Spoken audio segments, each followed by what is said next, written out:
Ça s'inscrit dans un projet pour lequel j'ai réfléchi pour le Ballet de l'Opéra national du Rhin, qui a un titre, on va dire, générique auquel je donne, qui est un ballet européen au XXIe siècle. Et cette première saison, pour moi, c'est une saison où je pose les bases en fait de ce projet. Un projet que je remets aussi dans les mains des artistes. On est en train d'y réfléchir ensemble. J'ai convoqué aussi d'autres artistes et de différentes disciplines pour pouvoir justement poser cette question d'un ballet européen au XXIe siècle. Et il y avait ce premier programme avec des grands noms,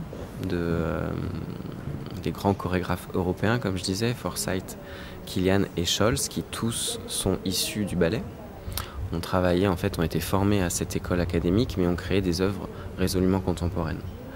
Et mon projet, c'est bien sûr de réfléchir à de la création aujourd'hui avec des artistes, avec une production, avec une maison de production d'un opéra national avec qui a des moyens, qui peut porter de grandes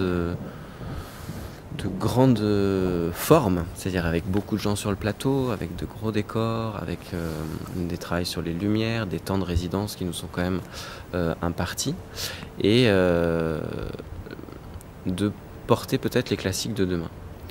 Et Chaplin, de Mario Schröder, dont j'ai découvert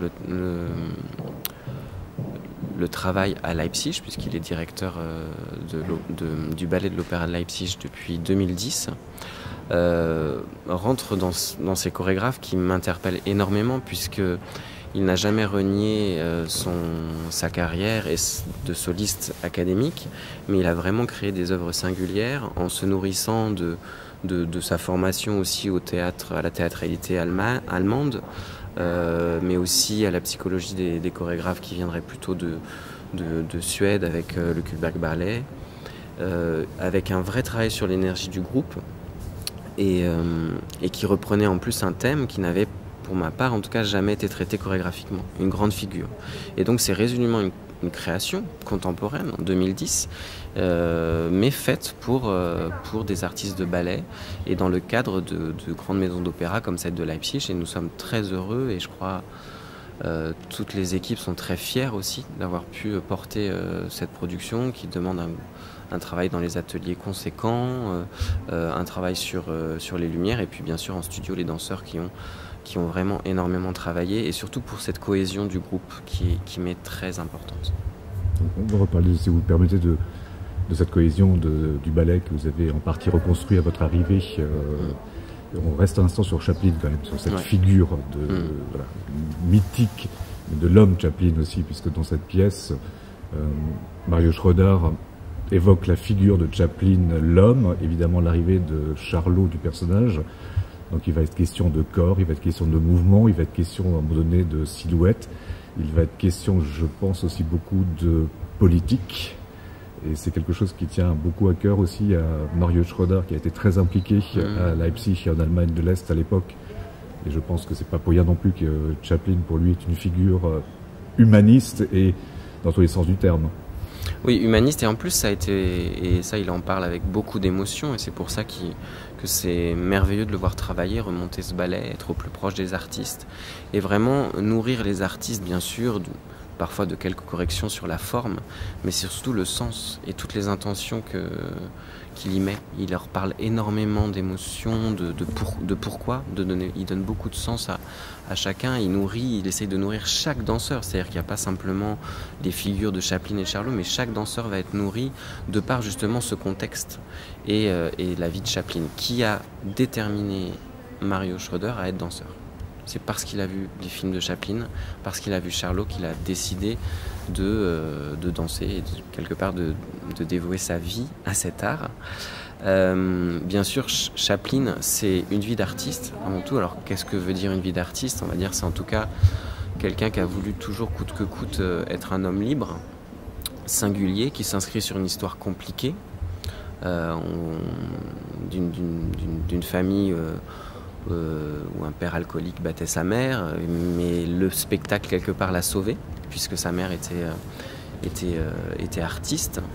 Et c'est ça qui va lui donner on va dire, le goût de vivre. Et puis, on connaît toute sa carrière, comment il a dû se battre pour être un homme libre et un artiste libre dans le monde d'Hollywood. Et puis, on va lui faire payer très très cher. On va lui faire payer très cher le fait que sa critique des États-Unis, son regard très pointu et qui permet justement de réfléchir profondément sur les choses. Et il va devoir quitter les États-Unis. Voilà, autant du macartisme. Et donc, quelque part aussi, c'est la fin pour lui un renoncement aussi un peu à sa vie d'artiste et à sa carrière. Qu'est-ce qui va se jouer là sur le plateau ? Quand les danseurs vont entrer sur scène, quand les musiques très variées, très nombreuses, qu'on va des musiques de Chaplin, du Charles Ives, du Zimmerman, Wagner, du Barber, la dramaturgie musicale de Mario Schroeder est exceptionnelle. Il a un talent, il a une connaissance des grandes partitions qui lui permet justement de passer d'un univers à l'autre de manière très juste en fait pour raconter une histoire, donc être dans la dramaturgie. Qu'est-ce qui joue sur le plateau ? Toujours une grande question, je ne sais pas si je vais trouver les mots pour le dire, en dehors du fait que bien sûr il raconte cette histoire, mais c'est toujours, on va dire, peut-être aussi un prétexte pour, je ne sais pas, parler de nos vies, voilà, de ce qui se joue, qu'est-ce qui est en jeu, qu'est-ce qui est en jeu dans ce décor, qu'est-ce qui est en jeu dans ces corps, qu'est-ce qui est en jeu dans nos relations, dans nos vies, dans nos existences, voilà. Et c'est ça je souhaite un art qui soit pas éloigné de nos vies à tous, quoi. Voilà, que ça soit aussi un art qui reste accessible à chacun d'entre nous. Alors justement, on fait une transition entre Chaplin que nous allons voir et inviter le plus de spectatrices et de spectateurs à venir voir Mario Schroeder. J'ai lu quelque part, je crois dans le magazine d'ailleurs de l'opéra, parle de sa mère qui a voulu l'inscrire quand il était enfant dans un cours de danse, et il lui a demandé à sa mère, il a dit mais c'est quoi la danse, maman? Et elle lui aurait répondu c'est faire comme Charlot. Et il a dit oui, j'ai envie de faire ça. Qu'est-ce qui vous a donné, vous, envie de faire de la danse? Je vais raconter un contexte, après on ne sait pas. Je veux dire, je sais pas qu'est-ce qui me mobilisait dans ce désir de danser.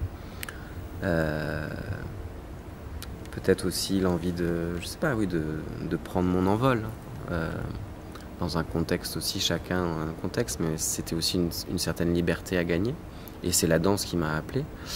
Je me rappelle simplement que quand j'étais enfant, dès qu'on mettait de la musique, je dansais. Je dansais tout le temps à l'école maternelle, dans ma famille. J'aimais bien faire des petits spectacles et tout ça, malgré qu'on pouvait se moquer de moi, malgré toutes les complexités. Je ne vais pas rappeler l'histoire de Billy Elliot, mais c'est vraiment ça. Il faut aussi, en tant que petit garçon, se battre par rapport à ce désir-là, par rapport aux autres, par rapport aux insultes. Et puis, ce qui a été vraiment déterminant, c'est un spectacle de fin d'année de l'école municipale de mon petit village, où j'ai vu les gens sur scène et j'ai dit, c'est moi je veux être là. Voilà, donc j'ai tiré mon père par la veste et voilà, et j'ai dit, c'est la dame là qui est directrice de l'école de danse et c'est à elle qu'il faut demander. Vous avez été très heureux à l'opéra à Paris, au ballet. Vous étiez extrêmement épanoui dans cette compagnie, dans cette troupe, en faisant des escapades à gauche, à droite. Vous continuez à faire des escapades. Qu'est-ce qui vous a donné, qu'est-ce qui vous a fait accepter la proposition de venir à Strasbourg? Puisque, pour ceux qui ne le savent pas, vous êtes arrivé au mois de septembre 2017, donc il y a quelques mois simplement. Vous êtes arrivé avec ce projet que vous venez d'évoquer sur le 21e siècle et ce regard justement d'un corps de ballet entre tradition et l'inscrire dans la modernité et dans le côté contemporain, parce que vous aimez profondément la danse contemporaine aussi, avec l'exigence du travail du ballet et du danseur et de la danseuse classique. Qu'est-ce qui vous a fait dire oui, alors qu'à un moment donné on se sent bien quelque part j'avais fait, c'était que, bien sûr j'étais très heureux de ma carrière à l'opéra, mais j'étais aussi à un moment de ma vie où j'avais fait aussi le tour de ce que pouvait m'offrir cette grande maison. Et de par mes envies de chorégraphie, le fait que j'avais porté aussi une compagnie pendant toutes ces années avec des créateurs principalement issus de l'Opéra de Paris, voilà, j'avais envie, on va dire, d'avoir un plus grand terrain de jeu. Et ça s'est fait, on va dire, vraiment, voilà, ça s'est fait de manière très rapide. Et puis, je sais pas, j'ai découvert cette maison, j'ai découvert... et quelque part, il y avait plein d'atouts qui correspondaient à ma personnalité aussi. C'est-à-dire que je pense qu'on ne peut pas faire les mêmes projets. Enfin, c'est vraiment très spécifique par rapport à un endroit, et que ce dont peut-être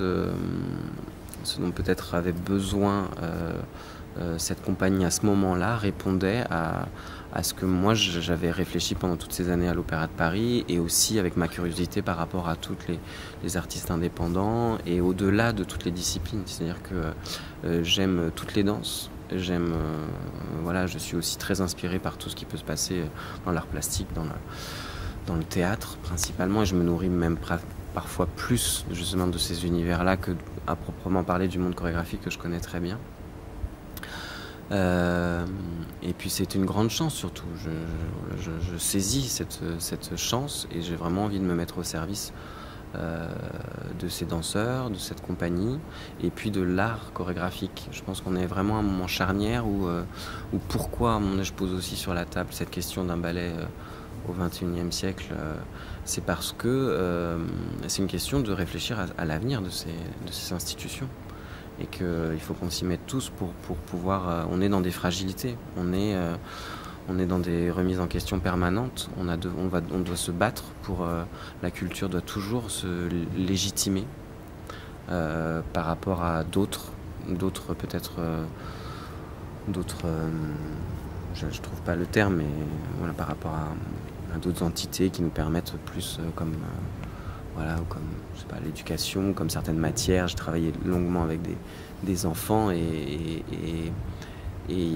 c'est vrai que quand on leur proposait un parcours artistique, les parents étaient inquiets parce qu'il fallait que les enfants fassent des mathématiques et du calcul et pour leur carrière. Et puis au bout d'un an, les enfants ils disent que ce qu'ils font en fait dans les ateliers chorégraphiques, ça leur paraît concret comparé à ce qu'ils peuvent faire dans d'autres matières. Donc on a l'impression qu'on est quand même sur quelque chose de très essentiel.